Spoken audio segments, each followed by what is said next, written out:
Do you view life as the glass is half empty or the glass is half full? It does matter to your anxiety or OCD, and we'll talk all about it. Stay tuned. That's what's up next.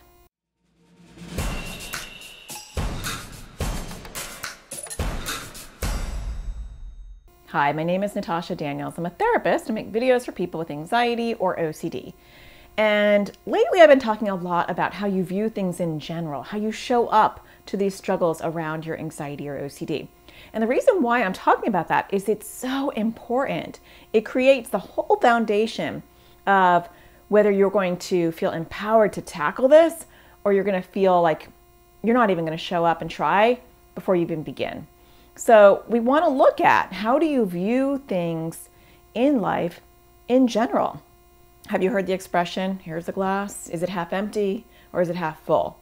And it's both. Depending on your view, you're going to say it's one or the other because we have a lens of how we look at life. We have a lens on how we show up to life's bumps and scrapes and struggles outside of our anxiety or OCD.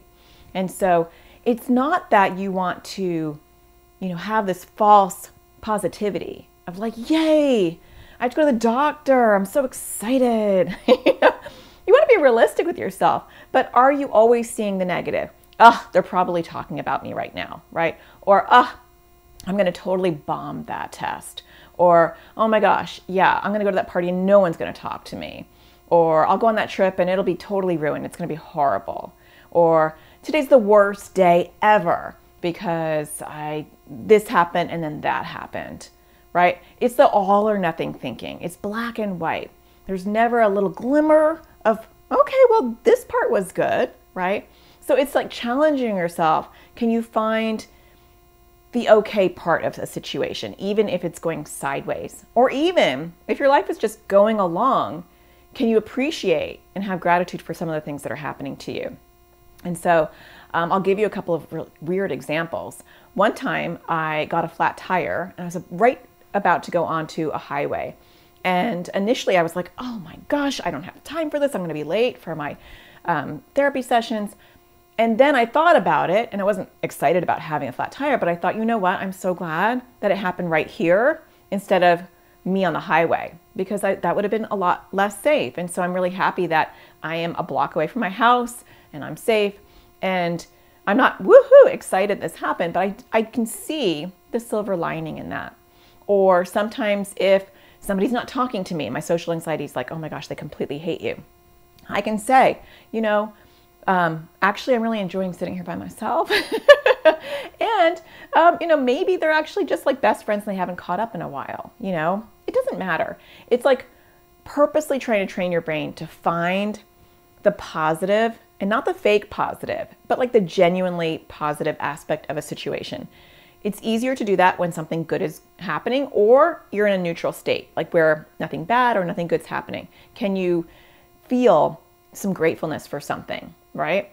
When it's going sideways and something bad is happening, it's harder to feel some gratitude or to feel positive. And we can train our brain to view the silver lining in a situation. That doesn't mean that it takes away from the bad, right? It's not like I'm going to have to think positive because I can't think negative. It's not about that. Rough things have happened to me in my life, in my recent life. And those were hard things no matter what. But I was able to also, in those really dark moments, be appreciative of some pretty ridiculous things. Like when everything was really very, very hard for me, I would appreciate watching a favorite TV show and just sitting there for a little while and not having to think about anything. And I was like, I just really love this show. I'm so glad I get to watch it. Little gratitude. Or I get to put my fuzzy socks on and they feel so good on my feet. I just like that. Finding a little bit of the sparkle during the darkness is really helpful. When you do that and you train your brain to do that in general, it really helps with anxiety or OCD because you're building up those muscles so that when you're having a struggle around anxiety or OCD, you're able to cheerlead yourself and say, you know what, I may not have done all of this, or I couldn't go through with it, but I tried and I showed up and that was pretty impressive. Or, I had to give in to these compulsions, but I didn't do the amount that I did yesterday. And that's pretty impressive. So you actually become a cheerleader more to yourself, and you become a person who can look at the positive aspects. And when you are like that, you're much more hopeful, you're much more empowered, and the chemicals in your brain are flowing in a happy sort of way, and they are allowing you to feel like you can do this, because you can.